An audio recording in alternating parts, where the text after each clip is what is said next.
It begins with silence. No warnings, no negotiations, no second chances. Across the world, in hidden bunkers, on submarines, deep inside missile silos, keys turn at the same moment. In an instant, humanity's deadliest creations awaken. Every nuclear warhead ever built, all of them launched at once. This isn't just the end of nations. It's the end of certainty itself. There are more than 12,000 nuclear warheads on Earth today, each one a city killer, some hundreds of times more powerful than those dropped on Hiroshima and Nagasaki. Now imagine, every single one detonated. At first, it looks almost beautiful. 1,000 glowing trails streaking through the sky, arcing like comets toward every continent. Submarines hidden beneath the oceans release their payloads. Bombers take off, engines roaring, loaded with megatons of death. Silos buried in frozen plains open their armored doors one last time. The first minutes are chaos. No single nation controls it anymore. The entire system, automated, reactive, blind. Early warning satellites detect the launches. Defense networks respond automatically. Counterstrikes are launched before human leaders can even speak. Within 5 minutes, the sky is filled with thousands of ascending warheads, the world's nuclear powers. The United States, Russia, China, France, Britain, India, Pakistan, Israel, North Korea, all contributing to what can only be described as planetary suicide. The first detonations rip through the upper atmosphere. Each blast releases a surge of electromagnetic energy, the EMP, wiping out electronics across continents in fractions of a second. Power grids collapse, satellites die, global communications vanish. In a moment, Earth goes dark. Then the light returns, not from the sun, but from fireballs brighter than anything nature ever made. Ultrasound explosions echo through distant horizons.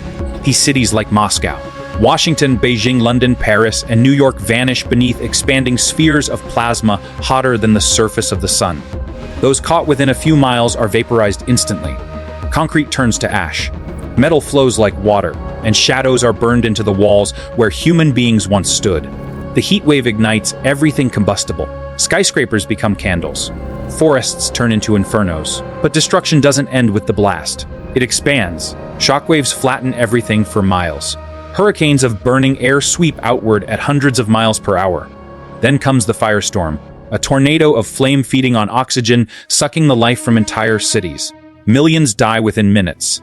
Millions more burn in the hours that follow.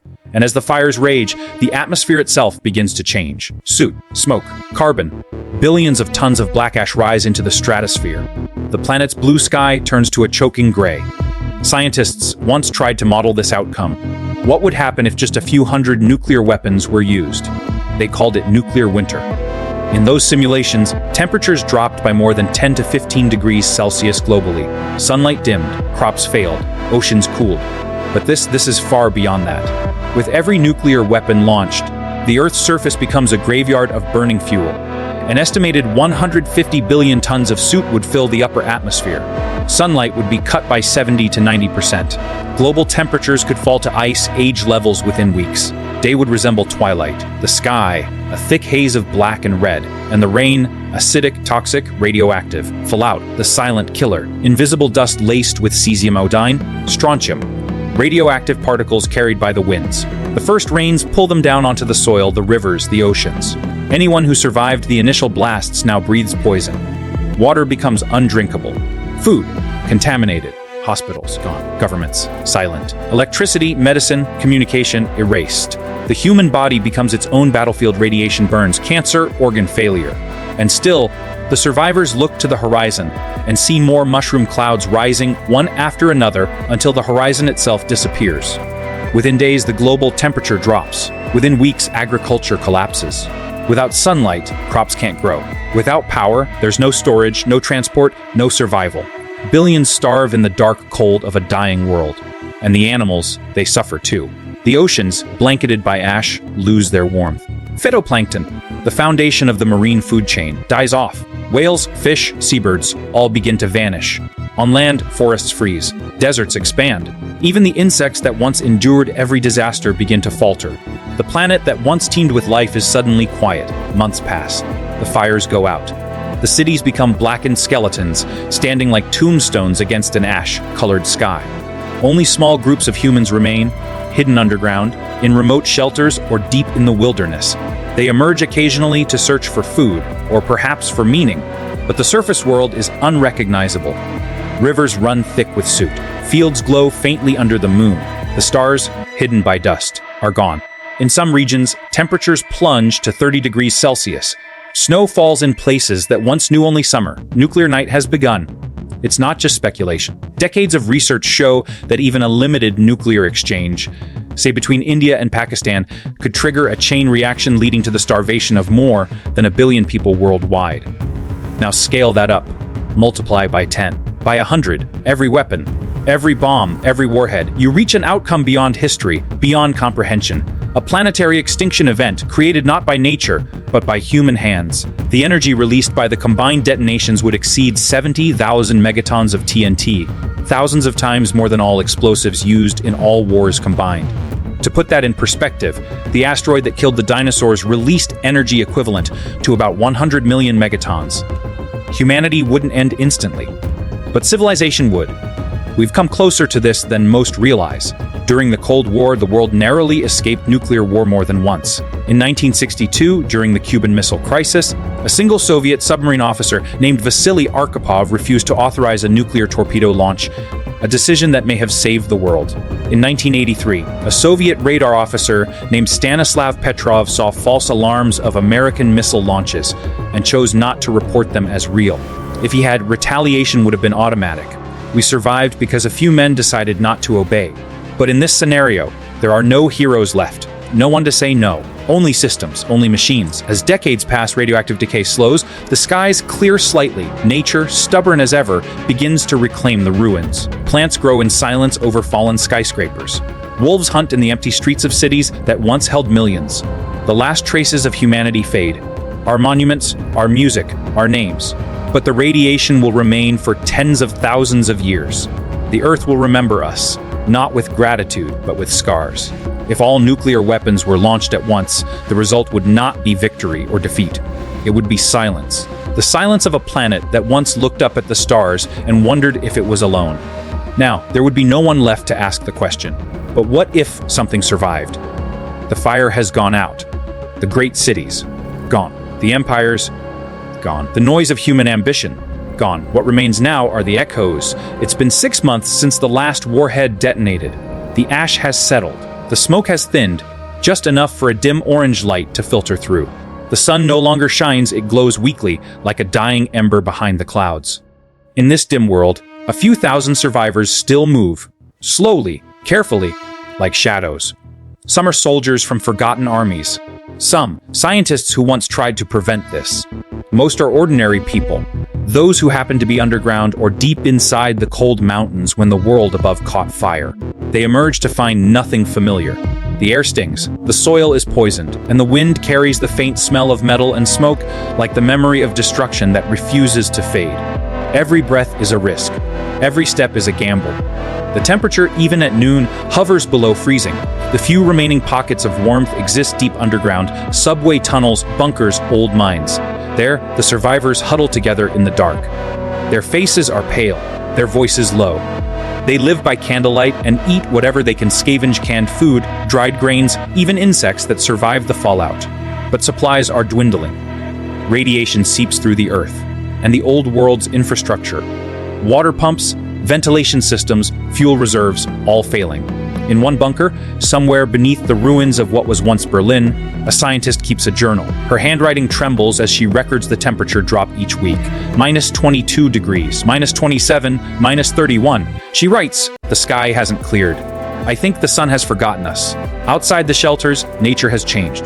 The once green forests are skeletal, stripped of leaves.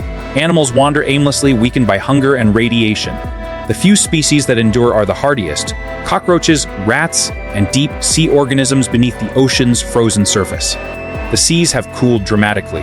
Coral reefs are gone. Phytoplankton, the tiny plants that produce much of Earth's oxygen, have nearly vanished.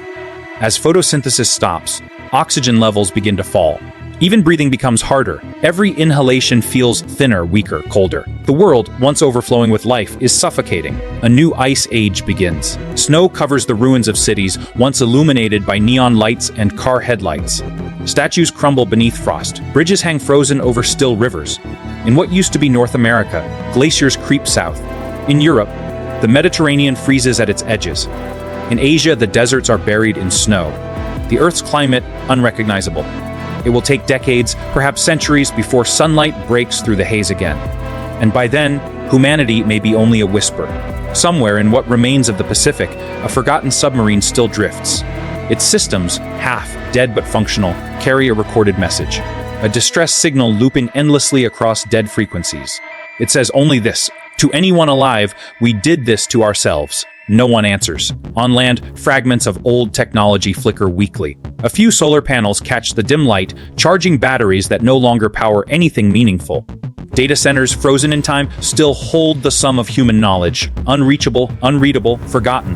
Civilization has not just fallen, it has erased itself. Radiation now governs what remains of the planet. Certain areas glow faintly at night. The twisted ruins of power plants, missile silos, cities struck by dozens of warheads. The soil there hums with invisible energy, deadly for centuries to come. But in strange ways, life adapts. Microbes evolve faster than ever. Some plants mutate, developing thicker bark and shorter lifespans. A few animals, like wolves and boars, begin to return, scarred misshapen, but alive. Nature begins its slow, stubborn recovery, not because it forgives humanity, but because life itself refuses to die. Among the survivors, stories are all that remain. They speak of the time before. When the night was filled with city lights, when music echoed in streets, when oceans were blue and the sun rose golden instead of red. Children born after the war listen in silence. To them, these tales sound like myth. They've never seen green forests. They've never heard birds. They've never known warmth. And yet, even in this frozen twilight, they dream of rebuilding, of planting, of seeing the sun again.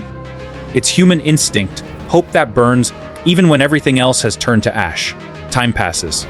Centuries flow like shadows across the land. The radiation weakens. The clouds begin to thin. The sun, after 1,000 years, returns to full strength. The ice begins to melt. Rivers flow again. Seeds long dormant beneath the frozen soil awaken. The world turns green once more, but it's a different green. The DNA of plants, animals, even bacteria has changed. This is a new Earth, born from the bones of the old one. Somewhere among the cracked stones of a ruined city, a human figure walks. We don't know who they are. We don't know where they came from. They wear layers of cloth stitched from old uniforms. Their eyes squint under the bright, unfamiliar sun. They stop beside a half-buried monument. It's impossible to read, except for one word carved deep into the metal: peace. The figure touches it gently, as if trying to understand. To them, the word has no meaning, only mystery. If an alien civilization were to visit Earth thousands of years later, they would find traces of us. Ruins shaped by strange geometry, fragments of satellites orbiting aimlessly, and a layer of radioactive dust embedded in the planet's crust. To them, it would seem as if an intelligent species once thrived here, and then, abruptly, vanished. They might wonder, was it a natural disaster, a cosmic accident, or something else? They might never guess that it was willful self-destruction. That humanity, with all its brilliance and science and philosophy, chose to end itself, not by ignorance, but by design. In the real world, right now, we stand closer to that edge than most care to admit. The doomsday clock, maintained by atomic scientists, ticks just seconds before midnight, a symbol of how near we are to nuclear catastrophe. Each weapon built, each test conducted, brings us one heartbeat closer to this scenario. Yet, as of today, the missiles remain silent. The keys unturned. That silence is humanity's last mercy. Nuclear weapons were created not just to destroy, but, paradoxically, to prevent destruction. They are tools of deterrence, meant to keep nations from waging total war again. But deterrence is a fragile faith, one that depends on perfect control, perfect communication, perfect reason. And history has shown us humans are never perfect. A misunderstanding, a false alarm, a single human error, and the chain could begin. We look up at the stars, searching for life beyond our world. We wonder if civilizations have risen and fallen before, if others, somewhere out there, built their own weapons of fire. Maybe they too vanished in a single moment of pride and fear. Maybe the universe is silent, not because life is rare, but because intelligence always destroys itself. If all nuclear weapons were launched at once, the Earth would survive. But humanity might not. The planet would heal. Life would adapt. But our legacy, our art, our science, our love, would become dust in the wind. So the question remains, what will we choose? the silence of extinction or the courage to change.